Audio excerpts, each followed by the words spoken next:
Edward O. Wilson, the Harvard environmentalist and sociobiologist who has been hailed the Darwin of the 21st century, has called on the world to unite and tackle the climate crisis.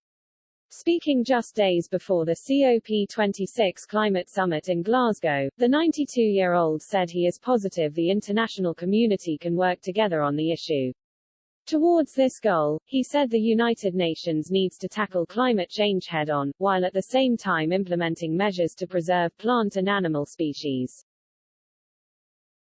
Dr. Wilson told Reuters, "This is the most communal endeavor with a clear definable goal that humanity has ever had, and we need to get the kind of cooperation and ethical harmony and planning in order to make it work," Wilson told Reuters in an interview outside Boston on October 21. Otherwise, the slope of human history will always be downward. 5 years ago, the naturalist unveiled his ambitious Half-Earth project.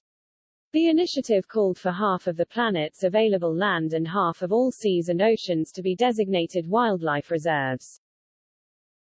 Earlier this year, the U.S. government has made a similar pledge to conserve 30% of America's lands and oceans by 2030.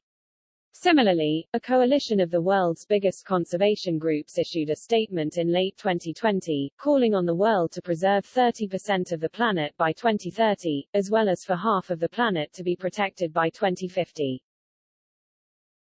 The 2050 date coincides with net zero targets pursued by many countries, including the UK and US. The statement read, "Securing Earth's biological diversity is a moral obligation. It is also critical in averting catastrophic climate change and ecosystem collapse." At present, the planet is going through one of its worst periods of wildlife extinction. It is estimated about 1 million species are on the brink of being lost forever in what many scientists have called the sixth extinction event. However, Dr. Wilson remains hopeful that humans can look past their differences to make real, positive changes for the future. To do the opposite, he claimed, would be one of humanity's most shameful acts.